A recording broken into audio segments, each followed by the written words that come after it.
Magandang gabi mga kaibigan. Maligayang pagdating sa mga kwentong aswang, ang tahanan ng mga kwentong gigising sa inyong takot at magpapadilat sa inyo hanggang madaling araw. Bago tayo magsimula, siguraduhin komportable na kayo. Patayin ang ilaw, isuot ang inyong earphones, at huwag munang lilingon kapag may narinig kayong kaluskos sa inyong likuran. Kung mahilig kayo sa mga kwentong puno ng hiwaga, kababalaghan, at nakatatakot na aral, huwag kalimutang i-like ang video at mag-subscribe sa ating channel. I-share din ito sa kaibigan nyong matapang daw, ngunit natutulog na nakabukas ang ilaw. Ang kwentong maririnig nyo ngayon ay tungkol sa isang napakagandang babaeng dumarating sa baryo tuwing kabilugan ng buwan. Sa unang tingin, siya ang babaeng pinapangarap ng sinumang binata.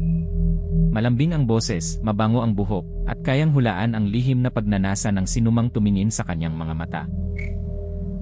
Ngunit ang bawat lalaking sumusunod sa kanya ay hindi na nakakauwi. Ang natatagpuan lamang kinabukasan ay sapatos, mga butong nilinis hanggang kuminang, at mga bakas ng ngiping hindi pag-aari ng tao. Huminga ng malalim at tandaan, kapag napakaganda ng isang estrangherang naghihintay mag-isa sa madilim na daan, baka hindi pag-ibig ang gusto niyang ibigay. Baka kayo ang gusto niyang kainin. Simulan na natin ang kwento ng ang mapangakit na babaeng aswang at ang pugad ng mga kinain. Ang baryo Santa Lorenza ay napaliligiran ng tubuhan at matatandang punong balete. Tahimik ito sa araw, ngunit pagsapit ng gabi ay isinasara ng mga tao ang kanilang mga bintana bago pa tumunog ang kampana. Sa loob lamang ng 2 buwan, 7 lalaki ang nawala. Lahat sila ay huling nakitang may kausap na babaeng nakasuot ng pulang saya. Isa sa mga nawawala ay si Emil, nakatatandang kapatid ng 28 taong gulang na mangangaso na si Tomas. 3 taon nagtrabaho si Tomas bilang gabay sa kabundukan. Umuwi siya nang matanggap ang liham ng kanilang ina na nagsasabing hindi na bumalik si Emil mula sa pista. Sa pagpasok niya sa baryo ay sinalubong siya ng matalik niyang kaibigang si Pilo, isang binatang mabuti ang puso, ngunit madalas nauuna ang bibig kaysa isip. Tomas, mabuti at dumating ka. May masama tayong problema. Alam ko. Nawawala si Kuya Emil. Bukod doon, tumaas ang presyo ng gin. 7 tao ang nawawala, tapos gin ang iniisip mo. Kailangan kong uminom para magkaroon ng tapang na hanapin sila.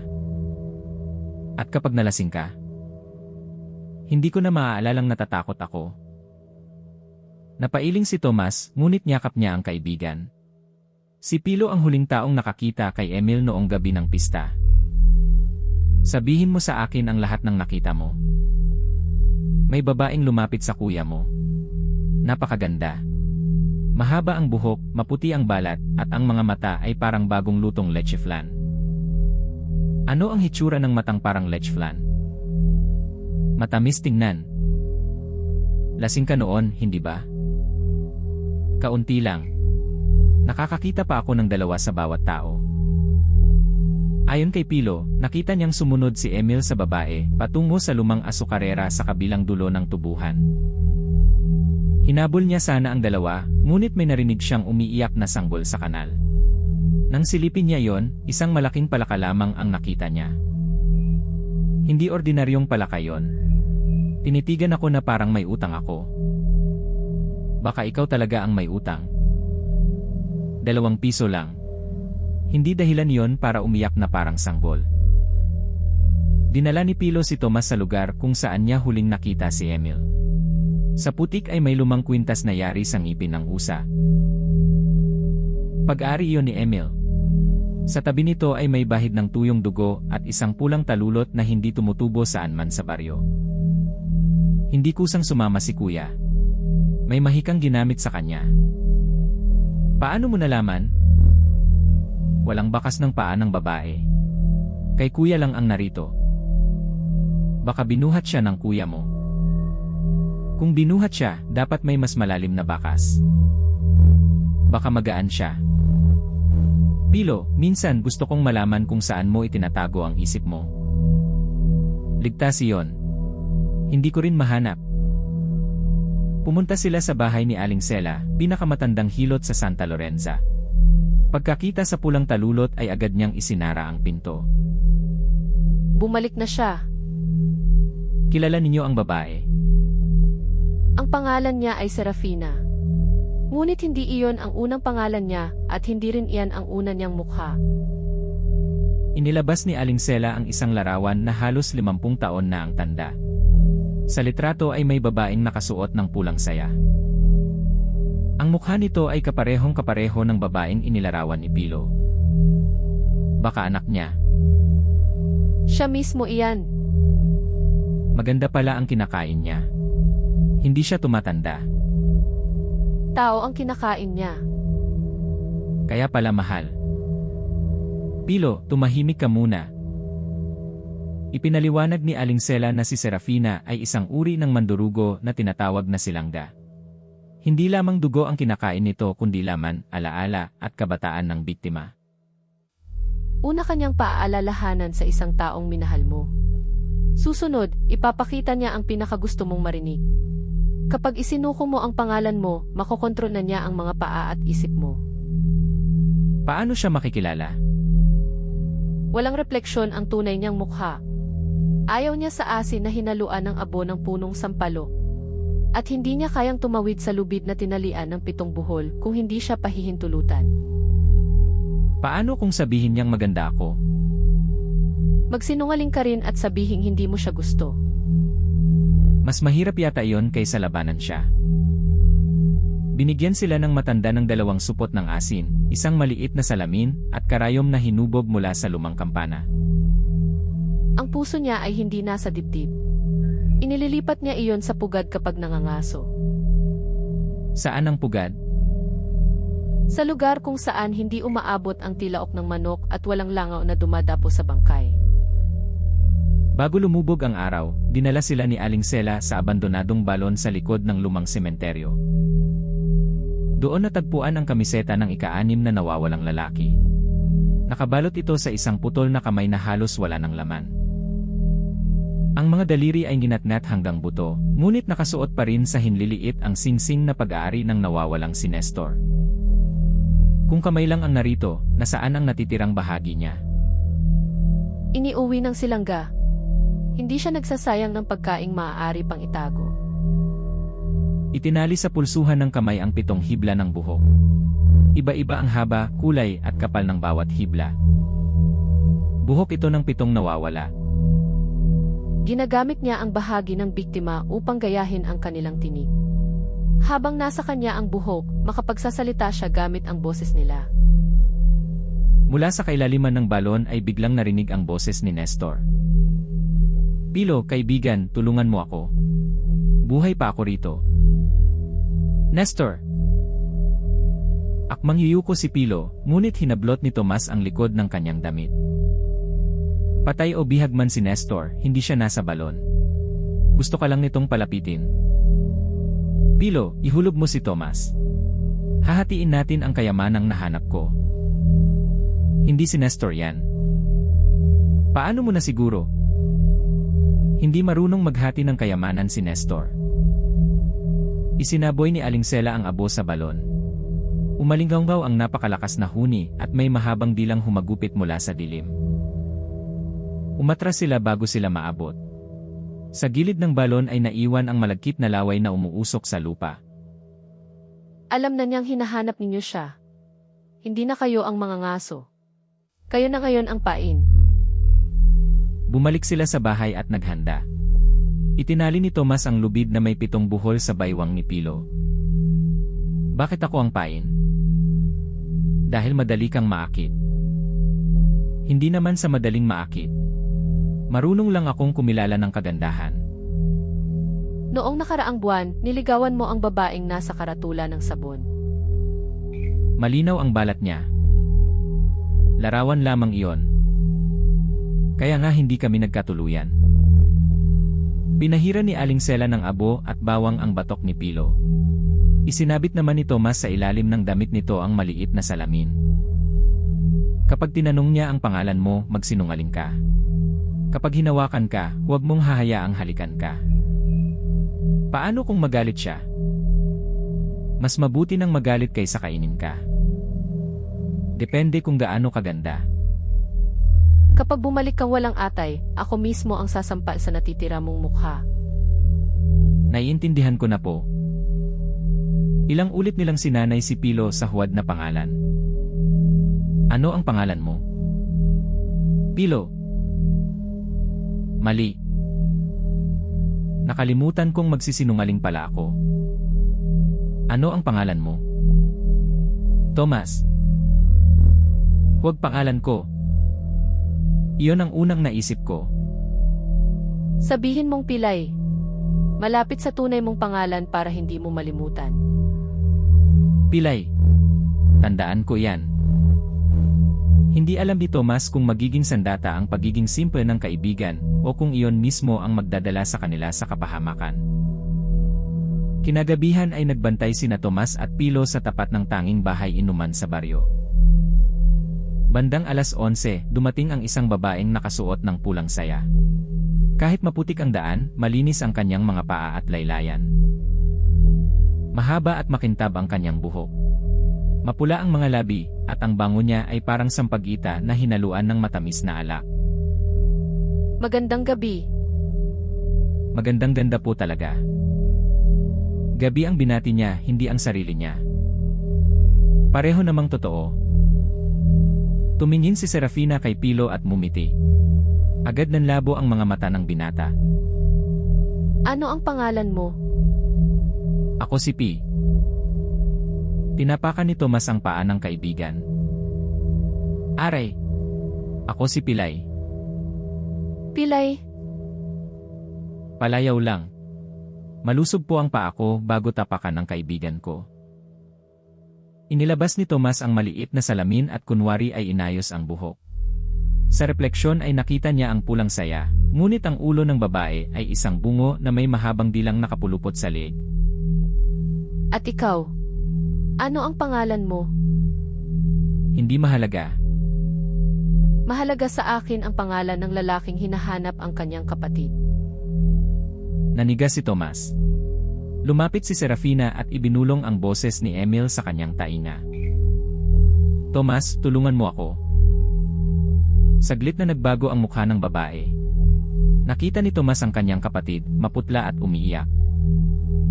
Huwag kang tumingin sa mata niya. Isinaboy ni Pilo ang hawak niyang supot. Sa halip na asin, pulbos na asukal ang tumama kay Serafina. Bakit asukal ang dala mo? Magkapareho ang supot. Akala ko yung asin ang inilagay ko sa bulsa. Matamis. Salamat po. Hindi ikaw ang tinutukoy niya. Tumawa si Serafina. Sa isang iglap ay naglaho siya sa dilim, nag-iwan ng pulang mga talulot at amoy ng sariwang dugo. Kinaumagahan, natagpuan ang bangkay ni Rico, isang binatang nakita nilang umiinom noong gabing iyon. Nakasabit siya ng patiwarik sa puno ng mangga. Bukas ang tiyan mula sikmura hanggang puson at wala na ang atay, puso at bituka. Nilinis ang loob ng katawan na parang kinayod. May maliliit na kagat sa mga tadyang at pulang talulot na ipinasok sa bibig. Hayop ang gumawa nito. Walang hayop na naglalagay ng bulaklak sa bibig ng kinakain nito. Huwag kayong magpakalat ng kwento tungkol sa aswang. Sisirain niyo ang pangalan ng baryo. Kapitan, mas makakasira po yata sa pangalan natin ang bangkay na walang laman. Tumahimik ka. Yan din po ang sabi sa akin ng guro ko. Hindi ko nasunod. Ipinag-utos ng kapitan na ilibing agad si Rico. Ngunit bago takpan ng kabaong, may napansin si Tomas na itim na hibla sa ilalim ng mga kuko ng bangkay. Hindi iyon buhok. Gumagalaw ang hibla na parang manipis na uod at pilit bumabaon sa balat. Iniimbak niya ang mga biktima bago kainin. Dinadala niya silang buhay sa pugat. Sinundan nila ang amoy ng pulang talulot hanggang sa masukal na bahagi ng tubuhan. Doon ay may nakita silang bakas ng mga hubad na paa na biglang naging bakas ng malalaking kuko. Sa dulo ng bakas ay naroon ang lumang asukarera na 30 taon nang abandonado matapos masunog. Dito ko nakita si Emil. Bakit hindi mo agad sinabi na dito mismo? Sinabi kong sa lumang asukarera. Tatlo ang lumang asukarera sa lalawigan. Akala ko alam mong ito ang pinakaluma sa mga luma. Sa loob ay nakakalat ang mga sapatos, sinturon, at pitaka ng mga nawawalang lalaki. Sa dingding ay may mga larawan ng bawat biktima bago sila mawala. Sa ilalim ng larawan ni Emil ay nakasulat ang salitang, iniimbak. Buhay pa siya. Sa likod ng lumang makinang panggiling ay may pintong bakal pababa sa silong. Mula roon ay umaakyat ang amoy ng nabubulok na karne. Tomas, kung may magsabi sa ating magandang ideya ang bumabarian, sapakin natin. Bababa tayo. Ikaw pala ang sasapakin. Binuksan nila ang pinto. Sa ilalim ay may hagdang binabalutan ng malagkit na pulang laman na tumitibok na parang lalamunan. Sa bawat baitang ay nakabaon ang mga ngipin, kuko, at singsing ng mga biktima. Pagdating nila sa silong, tumambad ang hanay ng mga katawan na nakasabit sa kawit. Ang ilan ay patay na at halos kalansay na lamang. Ang iba ay buhay pa, ngunit nawawala ang mga braso o bahagi ng hita na unti-unting kinain habang pinananatiling humihinga. Diyos ko! Huwag mong hahawakan ang mga hibla sa katawan nila. Nakapulupot sa mga sugat ang may itim na ugat na humahantong sa isang napakalaking supot ng laman sa gitna ng silid. Sa loob nito ay may pusong halos kasinlaki ng ulo ng kalabaw. Bawat tibok ay nagpapagalaw sa mga nakasabit na bangkay. Iyan ba ang puso niya? At pinakakain niya rito ang dugo ng lahat ng dinadala niya. Mula sa pinakamalayong sulok ay narinig nila ang mahinang paghinga ni Emil. Nakasabit ang binata sa kadena. Putol ang isang paa, at sa tagiliran niya ay may malawak na bahaging kinain hanggang lumitaw ang mga tadyang. Kuya! Tomas, huwag kang lumapit. Sa likuran ni Emil ay bumukas ang dalawang matang kulay dilaw. Nakadikit si Serafina sa kisam na parang malaking gagamba. Alam kong babalik ka para sa kanya. Bumagsak siya sa sahig. Unti-unting napunit ang makinis niyang balat at lumabas ang tunay na anyo. Humaba ang kanyang mga braso hanggang tuhod. Kumurba ang mga kuko na parang karit. Bumuka ang panga hanggang dibdib at lumabas ang tatlong hanay ng basang ngipin. Sa likod niya ay umusbong ang dalawang pakpak na yari sa pinagtagpi-tagping balat ng kanyang mga biktima. Mas maganda ka po kanina. At mas masarap ka kapag natatakot. Hindi po ako masarap. Mataas ang cholesterol ko. Humagibis ang dila ni Serafina at pumulupot sa lig ni Pilo. Hinila niya ang binata sa ere at ibinuka ang bibig upang kagatin ang mukha nito. Isinaboy ni Tomas ang tunay na asin. Nagliyab ang dila ng aswang at kumawala si Pilo, bumagsak sa ibabaw ng bunton ng mga buto. Masakit ang likod ko. Mabuti. Ibig sabihin buhay ka. Hindi magandang sukatan iyon. Hinugot ni Tomas ang gulok at sinalubong ang unang hampas ng kuko. Nagbanggaan ang bakal at buto, ngunit nabiyak ang talim ng gulok. Dumaan ang ikalawang kuko sa balikat niya. Napunit ang laman at lumitaw ang puting buto sa ilalim ng dumadaloy na dugo. Sinipa siya ni Serafina sa dibdib at tumilapon siya sa pader. Bumaon sa likod niya ang ilang putol na tadyang mula sa mga dating biktima. Ang sakit mo ay pampalasa lamang. Sumugod si Pilo dala ang kawit. Isinabit niya yon sa pakpak ng aswang at buong lakas na hinila. Huwag mong gagalawin ang kaibigan ko. Kumalas ang kalahati ng pakpak. Napunit ang pinagtagpi-tagping balat at bumuhos ang maitim na dugo, kasama ang mga daliring nakakabit pa sa loob nito. Umikot si Serafina at hinampas si Pilo. Tumama ang binata sa haligi at nawalan ng hangin. Ikaw ang una kong kakainin. Pwede bang hulugan? Sinakman ng aswang ang kanyang hita. Bumaon ang mga ngipin at natanggal ang malaking tipak ng laman. Napasigaw si Pilo. Ninunguya ni Serafina ang laman habang nakatingin sa kanya at pinatutulo ang dugo mula sa baba. Serafina! Isinaksak ni Tomas ang putol na gulok sa likod ng aswang. Tumagos ang talim ngunit muling nagsara ang sugat sa paligid ng bakal. Hindi mo ako mapapatay habang tumitibok ang puso ko. Hinawakan niya si Tomas sa mukha. Nagbago muli ang kanyang anyo at naging si Emil bago ito mabihat. Kapatid, huwag mo akong saktan. Nanginig ang kamay ni Tomas. Ginamit ng aswang ang sandaling iyon upang ibaon ang mga kuko sa kanyang tiyan. 4 na hiwa ang bumuka sa sikmura niya. Kumawala ang dugo at halos lumabas ang kanyang bituka. Tomas! Hindi ako iyan! Ang sigaw ng tunay na Emil ang nagpabalik sa isip niya. Sinuntok ni Tomas ang mukha ng huwad na kapatid at itinulak ang aswang palayo. Pilo, ang puso! Gumapang si Pilo patungo sa supot ng laman. Ngunit sa bawat lapit niya ay bumabangon ang mga bangkay na nakakabit dito. Isang bangkay na walang ibabang panga ang kumagat sa kanyang bisig. Isa pa ang pumulupot ng nakalabas na bituka sa kanyang bukong-bukong. Tomas, ayaw akong papasukin ng mga bantay. Kausapin mo. Mahilig ka namang magsalita. Mga kuya, maaari bang makiraan? Lalong humigpit ang hawak ng mga bangkay. Hindi pala sila magalang. Naalala ni Pilo ang ikalawang supot sa kanyang baywang. Isinaboy niya yon sa mga bangkay. Muli, pulbos na asukal ang lumabas. Bakit 2 supot ng asukal ang dala ko? Dahil kinuha mo lahat ng maling supot. Ngunit nang dumikit ang asukal sa malagkit na ugat, nagsidatingan ang libo-libong pulang langgam mula sa mga bitak. Kinain ng mga langgam ang hiblang kumokontrol sa mga bangkay. Isa-isang bumagsak ang mga ito at nakalaya si Pilo. Sabi ko sa'yo, may plano ako. Hindi mo alam ang ginawa mo. Mas maganda. Hindi mahuhulaan ng kalaban.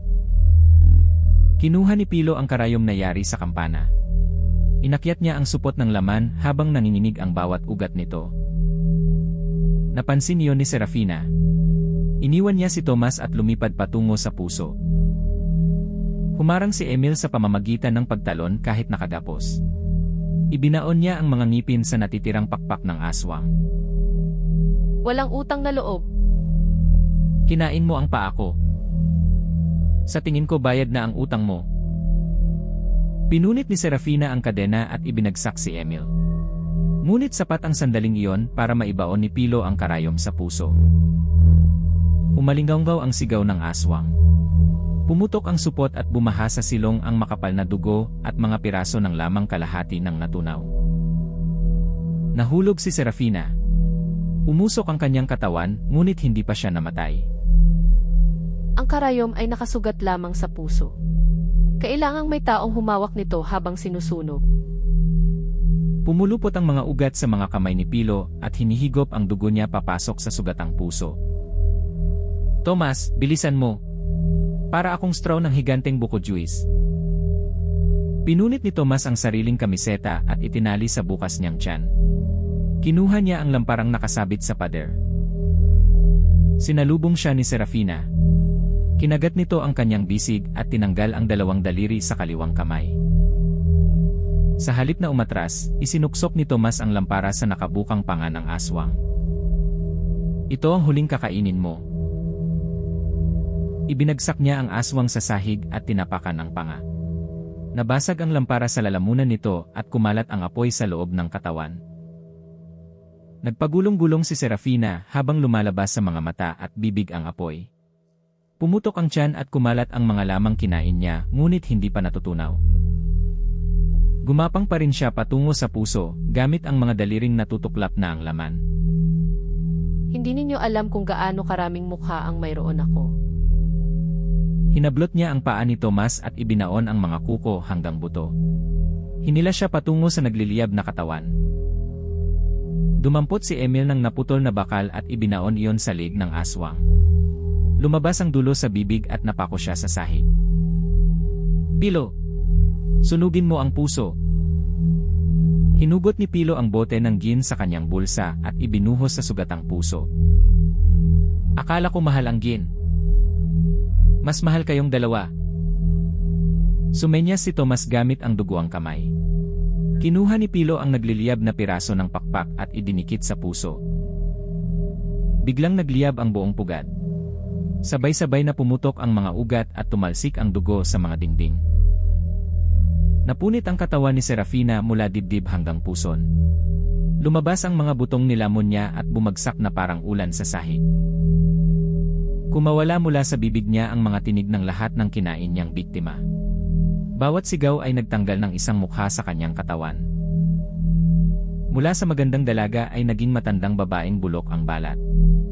Pagkatapos ay naging payat na bangkay na balot sa maitim na buhok. Sa huling tibok ng puso, sumabog ang bungo niya at nagkalat ang maitim na utak, ngipin, at pulang mga talulot. Tumigil sa pagkilos ang lahat ng bangkay. Ngunit patuloy na lumalaki ang apoy at nagsimulang gumuho ang silong. Ilabas natin ang mga buhay pa. Pinakawalan nila ang tatlong natitirang biktima. Binuhat ni Tomas si Emil habang inalalayan ni Pilo ang isang lalaking nawalan ng braso. Huwag po kayong mag-alala. Dalawa ang braso ko, maaari kayong humawak sa isa. Ikaw rin ay duguan. Pero hindi ko pa naman kailangan ang lahat ng dugo ko. Umakyat sila sa hagdan habang bumabagsak ang mga nasusunog na kahoy. Sa likuran nila ay pumutok ang lumang makinang panggiling at bumagsak ang bubong ng asukarera. Nakalabas sila ilang sandali bago tuluyang lamunin ng apoy ang pugad. Sa liwanag ng umaga, dumating ang mga taga-baryo. Hindi na maitago ni Kapitan Mauro ang katotohanan nang makita ang mga nakaligtas at mga butong nagkalat sa paligid. Bakit hindi niyo ako sinabihan bago kayo pumasok? Sinabihan po namin kayong may aswang. Sinabi ninyong masisira ang pangalan ng baryo. Hindi ko inakalang totoo. Mas piniling niyong protektahan ang pangalan ng lugar kaysa hanapin ang mga nawawalang tao. Hindi nakasagot ang kapitan. Ipinahukay ni Tomas ang paligid at natagpuan ang mga buto ng mahigit 30 biktima mula sa iba't ibang panahon. Inilibing sila ng maayos at inilagay ang kanilang mga pangalan sa isang bantayog upang hindi sila maalala bilang mga nawawala lamang. Nakaligtas si Emil, ngunit kinailangang putulin ang natira sa kanyang sugatang binti. Hindi na niya muling nakita ang pulang saya nang hindi nanginginig. Akala ko totoong minahal niya ako. Hindi kasalanan ng biktima ang mahulog sa isang patibong na sadyang ginawa upang manlinlang. Tama. Ako nga muntik nang magbigay ng pangalan kahit Pilay ang sinabi ko. Pilay. Mahabang kwento. Pero bagay na rin sa akin matapos kagatin ang hita ko. Gumaling si Pilo matapos ang ilang buwan, bagaman nag-iwan ng malaking marka ang kagat sa kanyang hita. Tomas, mukha bang mapa ng Pilipinas ang peklat ko? Mas mukhang kinagat na pandesal. Masakit, pero nagugutom ako sa sinabi mo.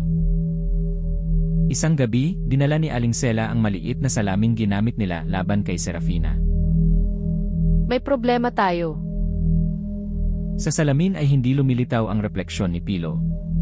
Sa halip, naroon ang isang babaeng nakasuot ng pulang saya at nakangiti sa likuran niya. Patay na siya, hindi ba? Patay ang katawan. Ngunit sinabi niyang marami siyang mukha. Biglang umubo si Pilo. Isang pulang talulot ang lumabas sa kanyang bibig, basang-basa ng maitim na dugo. Ano ang nararamdaman mo? Parang may kumikiliti sa loob ng tiyan ko. Ipinahiga siya ni Aling Sela at inilapit ang lampara sa kagat sa kanyang hita. Sa ilalim ng balat ay may maliit na bagay na gumagapang patungo sa dibdib. Nag-iwan siya ng binhi. Kapag umabot ito sa puso, gagamitin niya ang katawan ni Pilo bilang panibagong mukha. Bakit ako? Dahil sabi mo masarap ka. Sinabi kong hindi ako masarap. Gamit ang karayom ng kampana, hiniwa ni Aling Sela ang kagat at hinugot ang isang nilalang na parang maitim na uod na may mukha ng sanggol. Sumigaw ang munting nilalang sa boses ni Serafina bago ito ibinagsak ng matanda sa apoy. Hindi ako nag-iisa. Bago matupok, lumitaw sa balat ng uod ang mapa ng 7 baryong may marka ng pulang bulaklak. Ang Serafina na pinatay ninyo ay isa lamang sa magkakapatid. Ilan sila? 7. At kapag nalaman nilang namatay ang isa, sila mismo ang darating upang kunin ang puso ng pumatay sa kanya. Maaari bang sabihin nating nadulas lang siya? Nakita nilang sinunog mo ang puso. Maaari bang sabihin nating aksidente ang yin? Sa labas ng bahay, sabay-sabay na nalanta ang mga sampagita. Mula sa malayong daan ay may 6 na babaeng nakasuot ng pulang saya na naglalakad patungo sa baryo. Magkakaiba ang kanilang mukha, ngunit pare-pareho ang kanilang ngiti. Thomas, may magandang balita at masamang balita. Ano ang magandang balita? 6 na magandang babae ang naghahanap sa atin. At ang masamang balita? Sa tingin ko, hindi sila pupunta para makipagkaibigan. Hinawakan ni Thomas ang bago niyang gulok. Si Pilo naman ay kumuha ng 2 supot at siniguradong asin na talaga ang laman. Sigurado ka bang asin yan? Tinikman ko. At ano ang nasa isa pang supot? Asukal. Baka kailanganin natin ulit ang mga langgam. Nagtapos ang gabing iyon sa pagkamatay ni Serafina. Ngunit nagsimula naman ang mas malaking pangangaso, dahil ang tunay na angkan ng mga mapang-akit na aswang ay paparating pa lamang. Dito nagtatapos ang kwento ng ang mapang-akit na babaeng aswang at ang pugad ng mga kinain.